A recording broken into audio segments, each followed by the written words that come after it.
Good morning everyone. আজকে একটা জিনিস দেখাবো যেটা দেখে আমার ভীষণ খুশি লাগছে। সেটা হলো আমার দিল্লির পুরো সংসার এখানটাতে চলে এসেছে।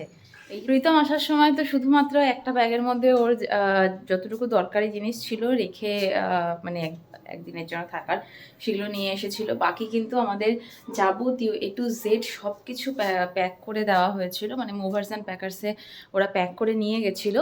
তো বলেই দিয়েছিল যে 10 দিনের মতন সময় লাগবে, 10-12 দিনের মতন সময় লাগবে, তো পৌঁছে যাবে। তো এবার জিনিসগুলো আসার কথা ছিল আগামী পরশু দিন। তো সেটা গতকালই বিকেলবেলা চলে এসেছে। গতকালই প্রীতমের কাছে ফোন এসেছিলো, তো চলে এসেছে। এবার যেই সময়টাতে এসেছে সেই সময়টাতে প্রীতমও অফিসে, আমিও বাইরে ছিলাম, যার জন্য ওই মুহূর্তটা আমি ক্যামেরাবন্দি করতে পারিনি। বাট হ্যাঁ, আমি যতক্ষণে এসেছি ততক্ষণে দেখলাম সবগুলো আর কি ওপরের ঘরে বলে দিয়েছিলাম যে ওপরের ঘরে যেন সব রাখে। ওপরের ঘরে সব পরপর কার্টুন বক্সগুলো রেখে দিয়েছে। ওখান থেকে যখন প্যাক করা হয় তখন তো সামনে থেকে ছিলাম না, ওগুলো ফটোতে দেখেছিলাম। বাট এখানে আসার পরে প্যাক আনবক্সিংগুলো আমি প্রীতমকে বলেছি ওগুলো দ্বারাও ধীরে ধীরে আমি করব। কারণ কি, ওগুলো হচ্ছে ভিডিও করব। তো এখন আপাতত প্রীতমের যেহেতু অফিস চলছে, তো আমার সময় হবে না একটা করে ভিডিও করে এগুলো আনবক্সিং করার। আর আপাতত জিনিসগুলো আমার খুব একটা এই মুহূর্তেই দরকার মানে নেই। তো তার জন্য থাক, ওর ছুটির দিনে একটা করে সময় নিয়ে, মানে সেদিন মধ্যে শুধুমাত্র আনবক্সিংয়েরই একটা ব্লগ হয়ে যাবে, সময় নিয়ে আমি সব আনবক্সিং করব। তো দেখাই এখন। এইখানটাতে একটা কার্টুন বক্স, এর মধ্যে আমাদের সব ব্যাগগুলো আছে। আর এই যে এইখানটাতে জানি না এটা খোলা হয়েছে, মানে এক দুটোই খোলা হয়েছে। এগুলো মনে হয় শুধু কাচের জিনিস, এই কাচের জিনিসগুলো এভাবে র্যাপ করা হয়েছিল। আর বাকি 1 2 3 4 5 6 7 8 9 10 11 12 12টা 13, ওই যে পেছনে একটা 13, ওটার মধ্যে আছে আমাদের টেবিলটা। মানে মোস্ট প্রবাবলি ওটা টেবিলই হবে। এই যে হ্যাঁ, এটা টেবিলটাই হবে। তো এই কটা এইটার মধ্যে সব আমাদের গদিগুলো আছে, জাজিমগুলো।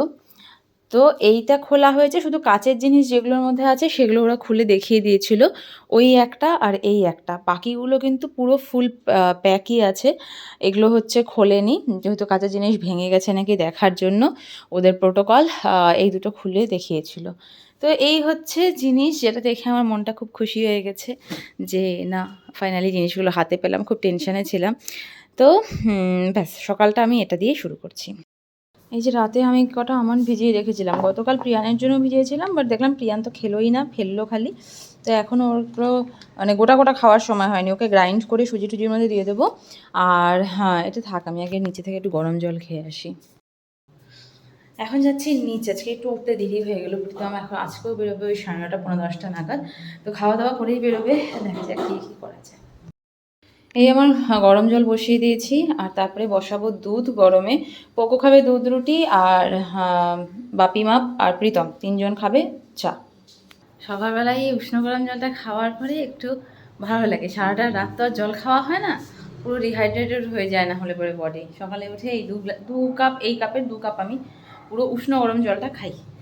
তারপরে আমন্ড বাদাম হোক বা ব্রেকফাস্ট তো আধা ঘন্টা পরেই করি, সব কিছু দেওয়ার পরে। চা এখানে জাল হচ্ছে, দুধ জাল হয়ে গেছে। এখানে ব্রেডটা বের করে রেখেছি, ব্রেডটা এনেছে, ব্রেডটা এরপরে এক্সপায়ার করে যাবে, খাওয়াই হচ্ছে না। ব্রেড বাটার টোস্ট দিয়ে চা হবে। আর প্রিয়ানের জন্য দুধটা গরম করেছি, রুটি দিয়ে একটু গুড় দিয়ে করে দেবো। এর মধ্যে গোটা গরম মশলা সব দেওয়া হয়ে গেছে, শুধু বাকি আছে এখন আদাটা নামানোর আগে দেবো, নাহলে বেশিরভাগ টাইম দেখা যায় দুধটা ফেটে যায়। দিল্লিতে তো আমার বেশিরভাগই তাই, কিন্তু দুধ ফেটে যেত আদা দেওয়ার পরে, এই জন্য এখন লাস্টে দিই। এখানে চা আর ব্রেড টোস্ট হয়ে গেছে।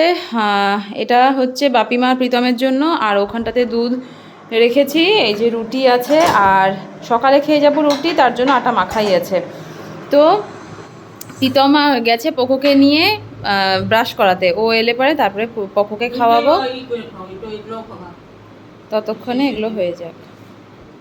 আজকে সকালে আমাদের ব্রেকফাস্ট তো হয়েছে চা বিস্কুট দিয়ে, তারপরে না ব্রেকফাস্ট হয়নি, আমি খাইনি। তো এখন হচ্ছে রুটি আর মাংস দিয়ে খেয়ে প্রীতম যাচ্ছে অফিস, আমিও একটু খেয়ে নিচ্ছি।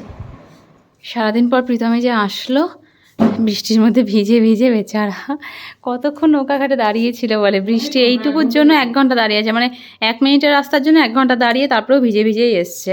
তো এখন 8টা বাজছে সন্ধ্যা, সারাদিন আজকে কোনো ব্লগ হয়নি। তো এখন আমি আরও যাচ্ছি বাজার করতে, বাজার শেষ, আবার কয়েকদিনের বাজার করে আনি। ঘরের লাইটগুলো অফ করে দিয়ে যাই। টুকুস বৃষ্টি বৃষ্টি ওয়েদার। পাশের বাড়িতেই বিয়ে, আজকে রিসেপশন, কালকে বউ এসেছে। বাজারের ঝোলা নিয়ে আমরা চললাম এখন বাজার করতে। এই রাস্তাটা আজকে বিয়ে বাড়ির জন্য আলো আলো, নাহলে অন্যান্য দিন পুরো একদম অন্ধকার থাকে। আজকেও এই এক কন্ডিশন, এই যে এত দূর আসার পরে এখন বৃষ্টির জন্য দাঁড়িয়ে আছি। কি বলবো, আরেকজনের চোখ মিষ্টির দিকে, ওর নাকি মিষ্টি খেতে ইচ্ছে করছে, দিল্লি থেকে আসার পর থেকে মিষ্টি খায়নি। বৃষ্টি বাদল অতিক্রম করে যে মাছের দোকানে এসে মাছের ডিম দুটোই নিলাম। মাছের মাথাও নিয়েছি, আগের দিন মাথা নিইনি, আজকে মাথাও নিয়েছি। সাধের লাউ নিয়েছি আজকে। হ্যাঁ হ্যাঁ, মাছের মাথা নিয়েছি, তাই বাঁধাকপি নিলাম, আর এখানটার থেকে কাঁকরোল নিলাম। তুমি কি নিলে? গন্ধরাজ লেবু। প্রীতমের ইচ্ছে হয়েছে গন্ধরাজ লেবু না, আবার ডাল দিয়ে নাকি খাবে। কটা নিয়েছো গন্ধরাজ লেবু? ওরা কত টাকায়? এই এখানে দেখলাম যেতে গিয়েই হাঁসের ডিম আর দেশি মুরগির ডিম, তো হাঁসের ডিম নিয়ে নিলাম। অনেকদিন হাঁসের ডিম খাওয়া হয় না, হাঁসের ডিম নিয়ে নিলাম। পকো পকো, এসো এসো, আমরা খাও খাও করবো। এসো। কার? ওর? তোমার পাই তোমার চোখে লেগেছে, তুমি খালি বেথুই পাও।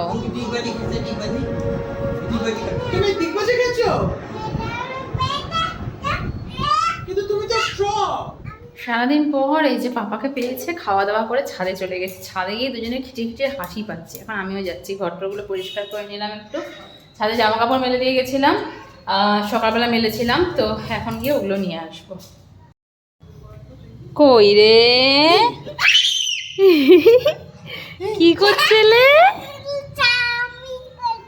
কি করছো? এই দিল্লি থেকে এই গাছগুলো এনেছো না প্রীতম? দিল্লিতে আমি আসার পরে, দিল্লি থেকে আসার পরে এই গাছগুলো কিনেছিল। গাছটা যে পাপা এনেছে, আনার পরে যে গাছ দেখো না, গাছটা শুকিয়ে গেছে। 12 দিন বিনা জলে ছিল, তারপরে আজকে জল দিয়েছো? হ্যাঁ, পাপা এই গাছগুলো দিল্লিতে কিনেছিল। এই গাছটা সবচেয়ে সুন্দর। সব জায়গায় দেখাচ্ছে পাপা এখানে দিয়েছে, ওইখানে দিয়েছে। হ্যাঁ, ওটাই তো বলছে, পাপা এখানে দিয়েছে, ওখানে দিয়েছে। প্রত্যেকটা গাছে পাপা জল দিয়েছে, প্রত্যেকটা গাছে ইন্ডিভিজুয়াল দেখালো।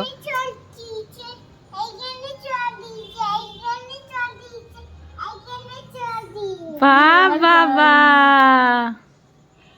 তুমি দেবে জল? কালকে দেবে, কালকে সকালে। মোটামুটি যে কটা শুকিয়েছিল প্রীতম তুলে নিয়েছে, আর বাকি এই কটা শুকায়নি। এগুলো সারা রাত থাকবে। এগুলো মানে শুকিয়েছিল হয়তো, বৃষ্টিতে আবার ভিজে গেছে। বাবা এখন এই যে এই নোংরাটার মধ্যে কেন নামলি? কেন নামলি? কেন নামলি?